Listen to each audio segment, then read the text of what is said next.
स्वामी हैं। तो प्रेम से बोलिए श्री सत्यनारायण भगवान जी की जय, श्री लक्ष्मी नारायण भगवान की जय। कथा के अनुसार एक समय की बात है, नैमिषारण्य तीर्थ में सोनक आदि 88,000 ऋषियों ने श्री सूत जी से पूछा, हे प्रभु, इस कलयुग में वेद विद्या रहित मनुष्य को प्रभु भक्ति किस प्रकार मिलेगी तथा उसका उद्धार कैसे होगा। हे मुनि श्रेष्ठ, कोई ऐसा तप बताइए जिससे थोड़े समय में ही पुण्य फल मिले और मन वांछित फल की प्राप्ति हो। इस प्रकार की कथा सुनने की हम इच्छा रखते हैं। सर्व शास्त्रों के ज्ञाता श्री सूत जी बोले, हे वैष्णव में पूज्य, आप सभी ने समस्त प्राणियों के हित की बात पूछी है, इसलिए मैं एक ऐसे श्रेष्ठ व्रत को आप सभी को बताऊंगा जिसे नारद जी ने लक्ष्मी नारायण से पूछा था और स्वयं लक्ष्मीपति ने मुनि श्रेष्ठ नारद जी से इस कथा को कहा था। आप सब इसे ध्यान से सुनिए। एक समय की बात है, योगीराज नारद जी दूसरों की इच्छा के लिए अनेकों लोकों में घूमते हुए मृत्यु लोक में आ पहुँचे। वहाँ उन्होंने अनेक योनियों में जन्मे दुखों से लोगों को पीड़ित देखा। उनका दुख देख नारद जी सोचने लगे कि कैसा यत्न किया जाए जिसके करने से निश्चित रूप से मानव के दुखों का अंत हो जाए। इसी प्रकार मनन करते हुए वह विष्णु लोक में गए। वहाँ वह देवों के ईश नारायण की स्तुति करने लगे, जिनके हाथों में शंख चक्र गदा और पंग थे और गले में वरमाला पहने हुए थे। स्तुति करते हुए नारद जी बोले, हे भगवान, आप अत्यंत शक्ति से संपन्न हैं। मन और वाणी भी आपको नहीं पा सकती। आपका आदि मध्य तथा अंत नहीं है। निर्गुण स्वरूप सृष्टि के कारण भक्तों के दुख तो दूर करने वाले हैं। आपको मेरा नमस्कार है। नारद जी की स्तुति सुनकर विष्णु भगवान बोले, हे मुनि श्रेष्ठ, आपके मन में क्या है, क्या बात है, आप किस प्रकार के कारण यहाँ पधारे हैं, उसे निसंकोच कहिए। इस पर नारद मुनि बोले कि मृत्यु लोक में अनेक योनियों में जन्मे मनुष्य अपने कर्मों के द्वारा अनेकों दुखों से दुखी हो रहे हैं। हे नाथ, आप मुझ पर दया रखते हैं तो बताइए कि वह मनुष्य थोड़े प्रयास से ही अपने भक्तों से कैसे छुटकारा पा सकते हैं। तब भगवान श्री हरि बोले, हे नारद, मनुष्यों की भलाई के लिए तुमने बहुत अच्छी बात पूछी है, जिसे करने से मनुष्य मोह से छूट जाता है। वह बात मैं तुमसे कहता हूँ, उसे ध्यान पूर्वक सुनो। स्वर्गलोक व मृत्युलोक दोनों में एक दुर्बल उत्तम व्रत है जो पुण्य देने वाला है। आज प्रेम वश होकर मैं तुम्हें उसे कहता हूँ। श्री सत्यनारायण भगवान का यह व्रत अच्छी तरह विधान पूर्वक करके मनुष्य तुरंत ही यहाँ सुख भोग कर मरने पर मोक्ष पाता है। श्री हरि के वचन सुनकर नारद जी बोले, हे प्रभु, उस व्रत का फल क्या है, उसका विधान क्या है, यह व्रत किसने किया था, इस व्रत को किस दिन करना चाहिए, सब विस्तार पूर्वक कहिए। नारद मुनि की बात सुनकर श्री हरि बोले, अब आप शोक को दूर करें। यह सब स्थानों पर विजय दिलाने वाला है, मानव को भक्ति और श्रद्धा दिलाने वाला है। मानव के और श्रद्धा के साथ शाम को सत्यनारायण भगवान की पूजा धर्म परायण होकर ब्राह्मणों में बंधुओं के साथ करनी चाहिए। भक्ति भाव से ही नैवेद्य, केले का फल, घी, दूध और गेहूं का आटा सवाए लें। गेहूं के स्थान पर साठी का आटा, शक्कर तथा गुड़ लेकर और सभी भक्षण योग्य पदार्थों को मिलाकर भगवान का भोग लगाएं। ब्राह्मणों सहित बंधु बांधवों को भी भोजन कराएं। इसके बाद स्वयं भोजन करें। भजन कीर्तन के साथ भगवान की भक्ति में लीन हो जाएं। इस तरह से सत्यनारायण भगवान का यह व्रत करना चाहिए, जिसे करने से मनुष्य की निश्चित ही सारी इच्छाएं पूरी होती हैं। इस कलिकाल अर्थात कलयुग में मृत्युलोक में मोक्ष का यही सरल उपाय है। इस प्रकार से श्री सत्यनारायण व्रत कथा का प्रथम अध्याय संपूर्ण हुआ। आप लोग बड़ी श्रद्धा और प्रेम से बोलिए श्री सत्यनारायण भगवान की जय। भक्तों, अब दूसरा अध्याय सुनिए। सूत जी बोले, हे ऋषियों, जिसने सबसे पहले इस व्रत को किया था, मैं अब उसका इतिहास कहता हूँ। ध्यान से सुनो। सुंदर काशीपुरी नगरी में एक अत्यंत निर्धन ब्राह्मण रहता था। भूख प्यास से परेशान वह धरती पर घूमता था। ब्राह्मणों से प्रेम करने वाले भगवान ने एक दिन ब्राह्मण का वेश धारण कर उसके पास जाकर पूछा कि हे विप्र, नित्य दुखी होकर तुम पृथ्वी पर क्यों घूमते हो? दीन ब्राह्मण बोला, मैं निर्धन ब्राह्मण हूँ, भिक्षा के लिए धरती पर घूमता रहता हूँ। हे भगवान, यदि आप इसका कोई उपाय जानते हैं तो मुझे बताइए। वृद्ध ब्राह्मण बोले कि सत्यनारायण भगवान मनवांछित फल देने वाले हैं, इसलिए तुम उसका पूजन करो। इसे करने से मनुष्य सभी दुखों से मुक्त हो जाता है। वृद्ध ब्राह्मण बनकर आए सत्यनारायण भगवान उस निर्धन ब्राह्मण को व्रत का सारा विधान बताकर अंतर्ध्यान हो गए। ब्राह्मण मन ही मन सोचने लगा, जिस व्रत को वृद्ध ब्राह्मण करने को कह गया है उसे मैं अवश्य करूँगा। यह निश्चय करके उसे रात में नींद भी नहीं आई। वह सवेरे उठकर श्री सत्यनारायण भगवान के व्रत का निश्चय कर भिक्षा के लिए चला गया। उस दिन निर्धन ब्राह्मण को भिक्षा में बहुत धन मिला, जिससे उसने बंधु बांधवों के साथ मिलकर श्री सत्यनारायण भगवान का व्रत संपन्न किया। भगवान सत्यनारायण का व्रत संपन्न करने के बाद वह निर्धन ब्राह्मण बड़े दुखी मन से मुक्त हो गया और अनेक प्रकार की संपत्तियों से युक्त हो गया। उसी समय से वह ब्राह्मण हर माह इस व्रत को करने लगा।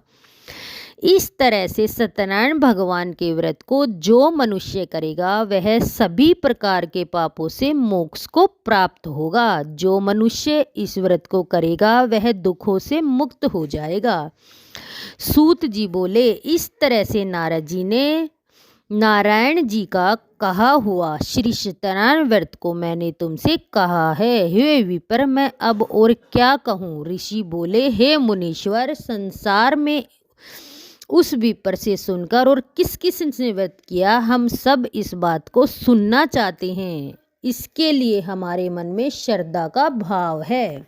सूत जी बोले, हे मुनियों, जिस जिसने इस व्रत को किया वह सब सुनो। एक समय की बात है, धन और ऐश्वर्य के अनुसार अपने बंधु बांधवों के साथ इस व्रत को करने को तैयार हुआ।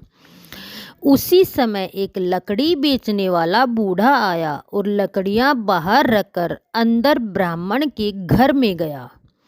प्यास से दुखी लकड़हारा उन्हें व्रत करते देख प्रणाम कर पूछने लगा कि आप यह क्या कर रहे हैं तथा इसे करने से क्या फल मिलेगा, कृपया मुझे बताइए।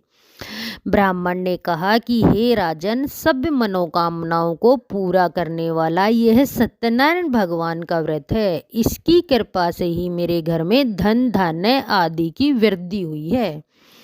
विप्र से सत्यनारायण व्रत के बारे में जानकर लकड़हारा बहुत प्रसन्न हुआ। चरणामृत लेकर वह प्रसाद खाने के बाद अपने घर गया। लकड़हारे ने अपने मन में संकल्प लिया कि आज लकड़ी बेचने से जो धन मिलेगा उसी से मैं सत्यनारायण भगवान का उत्तम व्रत करूँगा।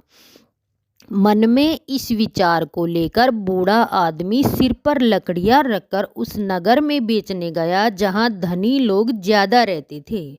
उस नगर में उसे अपनी लकड़ियों का दाम पहले से 4 गुना अधिक मिला। बूढ़ा प्रसन्नता के साथ दाम लेकर केले, शक्कर, घी, दूध, दही और गेहूं का आटा लिया और सत्यनारायण भगवान के व्रत की अन्य सामग्रियां लेकर अपने घर गया। वहां उसने अपने बंधु बांधवों सहित सत्यनारायण भगवान का पूजन और व्रत किया। इस व्रत के प्रभाव से वह बूढ़ा लकड़ारा धन पुत्र आदि से युक्त होकर संसार के समस्त सुख भोगकर अंत काल में बैकुंठ धाम चला गया। इसी प्रकार श्री सत्यनारायण व्रत का दूसरा अध्याय संपूर्ण हुआ। आप लोग बड़े श्रद्धा और प्रेम से बोलिए सत्यनारायण भगवान की जय। प्रिय श्रोताओं, अब श्री सत्यनारायण कथा का तीसरा अध्याय सुनिए। सूत जी बोले, हे श्रेष्ठ मुनियों, अब आगे की कथा कहता हूँ, उसे ध्यान पूर्वक सुनिए। प्राचीन काल में उल्कामुख नाम का एक बुद्धिमान राजा था। वह सत्यवक्ता और जितेंद्रिय था। प्रतिदिन देव स्थानों पर जाता और निर्धनों को धन देकर उनके कष्ट दूर करता था। उसकी पत्नी कमल के समान मुख वाली तथा सती साध्वी थी। भद्रशिला नदी के तट पर उन दोनों ने श्री सत्यनारायण भगवान का व्रत किया। उसी समय साधु नाम का एक वैश्य आया। उसके पास व्यापार करने के लिए बहुत साधन था। राजा को व्रत करते देखकर वह विनय से पूछने लगा, हे राजन, भक्ति भाव से पूर्ण होकर आप क्या कर रहे हैं? मेरी सुनने की इच्छा है, आप मुझे बताने का कष्ट करें। राजा बोला, हे साधु, अपने बंधु बांधवों के साथ पुत्र आदि की प्राप्ति के लिए एक महाशक्तिशाली श्री सत्यनारायण भगवान का व्रत और पूजन कर रहा हूँ।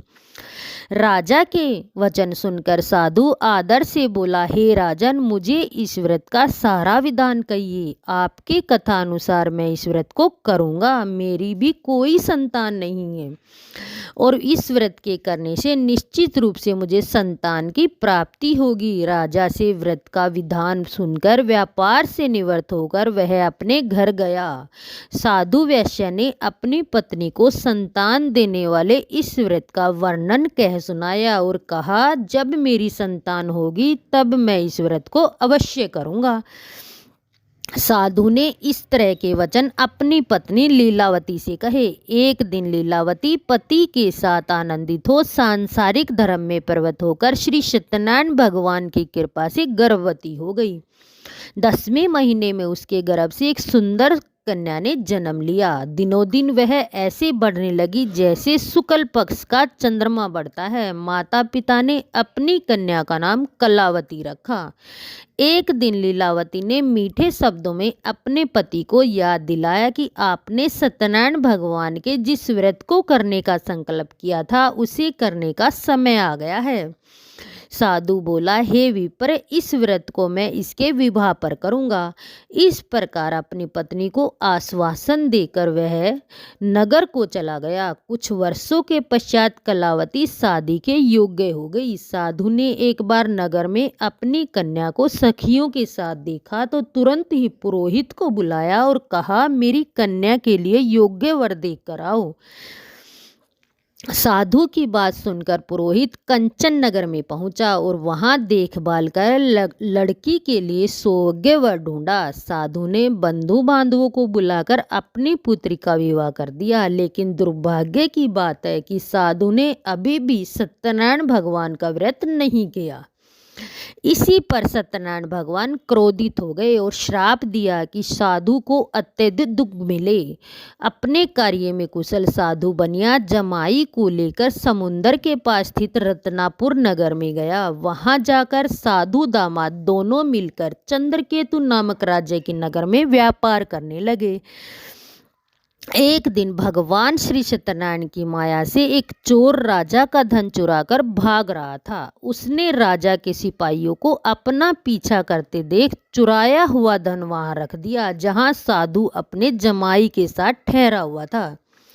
राजा के सिपाहियों ने साधु वैश्य के पास राजा का धन पड़ा देखा तो ससुर जमाई दोनों को बांधकर प्रसन्नता से राजा के पास ले गए और कहा, महाराज, हम दोनों चोरों को पकड़ कर लाए हैं।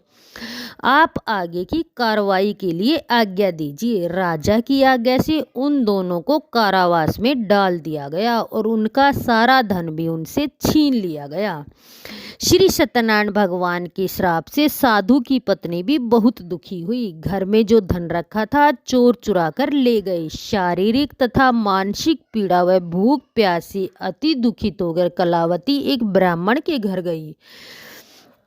वहां उसने श्री सत्यनारायण भगवान का व्रत होते देखा और कथा भी सुनी। इस प्रकार प्रसाद ग्रहण कर वह रात को घर वापस आई। माता ने कलावती से पूछा, हे पुत्री, अब तक तुम कहाँ थी? तेरे मन में क्या है? कलावती ने अपनी माता से कहा, हे माता, मैंने एक ब्राह्मण के घर में श्री सत्यनारायण भगवान का व्रत अनुष्ठान होते देखा। कन्या के वचन सुनकर लीलावती भगवान के पूजन की तैयारी करने लगी। लीलावती ने परिवार व बंधु बांधवों सहित सत्यनारायण भगवान का पूजन किया और उनसे वर मांगा, हे प्रभु, मेरे पति तथा जमाई शीघ्र घर आ जाएं। साथ ही यह भी प्रार्थना की कि उनका अपराध भगवान क्षमा करें।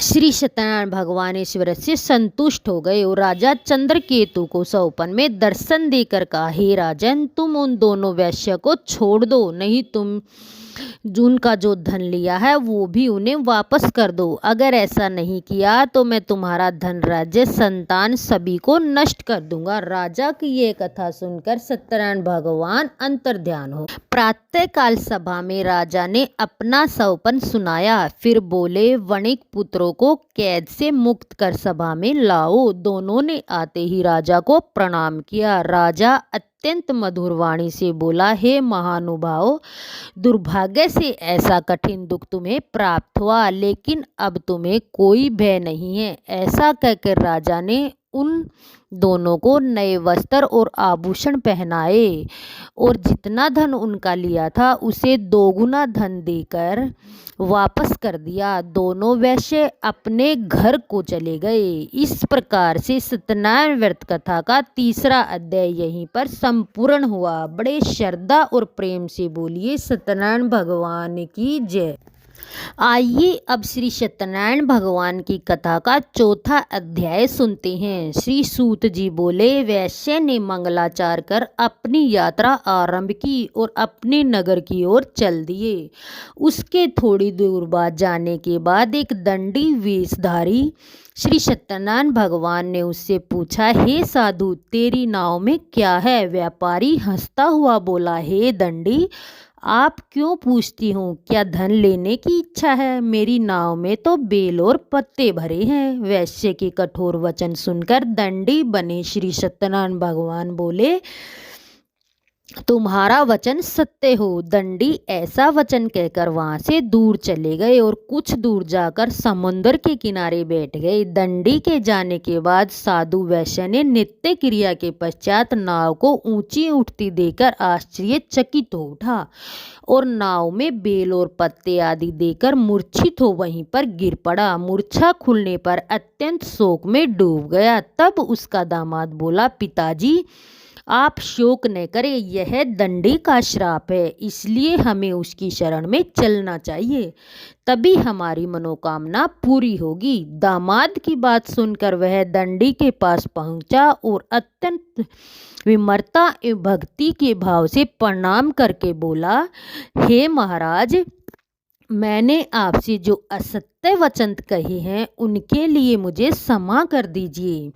ऐसा सुनकर महान शोकातुर होकर दंडी भगवान बोले, हे वणिक पुत्र, मेरी आज्ञा से तुम्हें बार बार दारुण दुख प्राप्त हुआ है, क्योंकि तुम मेरी पूजा से विमुख हुए हो। साधु बोला, हे प्रभु, आपकी माया से ब्रह्मा आदि देवता भी आपके रूप को नहीं जानते, तो मैं अज्ञानी कैसे जान सकता हूँ? आप प्रसन्न होइए प्रभु, अब मैं आपकी सामर्थ्य के अनुसार आपकी पूजा करूंगा। हे प्रभु, मेरी रक्षा कीजिए और पहले के समान नौका में धन धान्य भर दीजिए। साधु वैश्य के भक्तिपूर्ण वचन सुनकर भगवान प्रसन्न हो गए और उसकी इच्छा अनुसार वरदान देकर अंतर्ध्यान हो गए। ससुर जमाई जब लौटे तो नाव धन से भरी हुई थी। फिर वही अपने अन्य साथियों के साथ श्री सत्यनारायण भगवान का पूजन कर अपने नगर को चल दिए। जब नगर के नजदीक पहुंचे तो दूत को घर पर खबर करने के लिए भेज दिया। दूत साधु की पत्नी को प्रणाम करता हुआ, हे माता, स्वामी अपने दामाद सहित नगर के निकट आ गए हैं। दूत की बात सुन साधु की पत्नी लीलावती ने बड़े हर्ष के साथ श्री सत्यनारायण भगवान का पूजन कर अपनी पुत्री कलावती से कहा, हे पुत्री, मैं अपने पति के दर्शन को जा रही हूँ, तू कार्य पूर्ण कर शीघ्र आ जाना। माता के ऐसे वचन सुनकर कलावती जल्दी से प्रसाद छोड़कर अपने पति के पास चली गई। प्रसाद की अवज्ञा के कारण श्री सत्यनारायण भगवान रुष्ट हो गए और नाव सहित उसके पति को पानी में डुबा दिया। कलावती अपने पति को वहां ना पाकर रोती हुई जमीन पर गिर गई। नाव को डूबा हुआ देख और कन्या को रोता हुआ देख साधु दुखी होकर बोला, हे प्रभु, मुझसे तथा मेरे परिवार से जो भूल हुई उसे क्षमा करें। साधु के दीन वचन सुनकर श्री सत्यनारायण भगवान प्रसन्न हो गए और आकाशवाणी हुई, हे साधु, तेरी कन्या मेरे प्रसाद को छोड़कर आई है, इसलिए इसका पति अदृश्य हो गया। यदि वह घर जाकर प्रसाद खाकर लौटेगी तो इसे उसका पति अवश्य मिलेगा। ऐसी आकाशवाणी सुनकर कलावती घर पहुंचकर प्रसाद ग्रहण करती है और फिर आकर अपने पति के दर्शन करती है। इसके बाद साधु अपने बंधु बांधवों सहित श्री सत्यनारायण भगवान का विधि विधान से पूजन करता है। इस लोक का सुख भोगने के बाद अंत में स्वर्ग जाता है। इस प्रकार श्री सत्यनारायण भगवान व्रत कथा का चतुर्थी अध्याय संपूर्ण हुआ। बड़े ही श्रद्धा और प्रेम से बोलिए श्री सत्यनारायण भगवान की जय। आइए अब श्री सत्यनारायण भगवान की कथा का 5वां अध्याय सुनते हैं। सूत जी बोले, हे ऋषियों, मैं और भी एक कथा कहता हूँ, सुनो। अब उसे प्रजा पालन में लीन तंगध्वज नाम का एक राजा था। उसने भी भगवान का प्रसाद त्याग कर बहुत दुख सहन किया। एक बार वन में जाकर वन्य पशुओं को मारकर वह वट पेड़ के नीचे आया। वहां उसने ग्वालों को भक्ति भाव से अपने बंधु बांधवों से सत्यनारायण भगवान का पूजन करते देखा। अभिमानवंश राजा उन्हें देखकर भी पूजा स्थल पर न ही गया और न उन्हें भगवान को नमस्कार किया। ग्वालों ने राजा को प्रसाद दिया, लेकिन उसने वह प्रसाद नहीं खाया और प्रसाद को वहीं छोड़कर अपने नगर को चला गया। जब वह नगर में पहुंचा तो वहां सब कुछ तहस नहस हो चुका था। वह राजा शीघ्र ही समझ गया कि यह सब भगवान ने ही किया है। वह दोबारा ग्वालों के पास पहुंचा और विधि पूर्वक पूजा करके प्रसाद खाया तो श्री सत्यनारायण भगवान की कृपा से सब कुछ पहले जैसा हो गया। दीर्घ काल तक सुख भोगने के बाद मरणोपरांत उसे स्वर्गलोक की प्राप्ति हुई। जो मनुष्य परम दुर्बल इस व्रत को करेगा अथवा सुनेगा, भगवान श्री सत्यनारायण की अनुपा से उसे धन धान्य की प्राप्ति होगी। सत्यनारायण भगवान की कृपा से निर्धन धनी हो जाता है और दुर्बल बलवान हो जाता है। संतानहीन मनुष्य को संतान सुख मिलता है और सारे मनोरथ पूर्ण होने पर मानव अंत काल में बैकुंठ धाम को जाता है। सूत जी बोले, जिन्होंने पहले इस व्रत को किया है उनके दूसरे जन्म की कथा भी सुनिए। सतानंद नामक ब्राह्मण ने सुदामा के रूप में जन्म लेकर भगवान श्री कृष्ण की भक्ति कर मोक्ष प्राप्त किया। उल्कामुख नाम के महाराजा राजा दशरथ बने और श्री रंगनाथ जी का पूजन कर बैकुंठ को प्राप्त हुए। साधु नाम के वैश्य ने धर्मात्मा व सत्य प्रतीक राजा मोरध्वज बनकर अपने पुत्र को आरे से चीरकर मोक्ष को प्राप्त हुआ। महाराज तुंगध्वज स्वयं भूमनु हुए। उन्होंने बहुत से लोगों को भगवान की भक्ति में लीन कर मोक्ष प्राप्त किया। लकड़हारा भील अगले जन्म में निषाद राजा हुआ, जिसने भगवान श्री राम के चरणों की सेवा कर मोक्ष प्राप्त किया। इस प्रकार श्री सत्यनारायण व्रत कथा का 5वां अध्याय संपूर्ण हुआ। बड़ी ही श्रद्धा और प्रेम से बोलिए श्री सत्यनारायण भगवान की जय। बोलिए श्री सत्यनारायण भगवान की जय। सभी श्रोताओं, पूरी सत्यनारायण व्रत कथा का निहितार्थ यह है कि अलौकिक एवं पर अलौकिक हितों की साधना के लिए मनुष्य को सत्य आचरण का व्रत लेना चाहिए। सत्य ही भगवान है, सत्य ही विष्णु है। लोक में सारी बुराइयां, सारे कलेश, सारे संघर्षों का मूल कारण सत्य आचरण का अभाव है। श्री सत्यनारायण व्रत कथा इस संबंध में एक श्लोक है जिसका अर्थ है कि सत्यनारायण व्रत का अनुष्ठान करके मनुष्य सभी दुखों से मुक्त हो जाता है। कली काल में सत्य की पूजा विशेष रूप से फलदायी है। सत्य के अनेक नाम है, यथा सत्यनारायण, सत्यदेव, सनातन। सत्य रूपी विष्णु भगवान कलयुग में अनेक रूप धारण करके लोगों को मनवांछित फल देंगे। इसी प्रकार से श्री सत्यनारायण व्रत कथा संपूर्ण हुई। जय श्री सत्यनारायण भगवान। अगर वीडियो पसंद आई तो हमारे चैनल को सब्सक्राइब करें। धन्यवाद।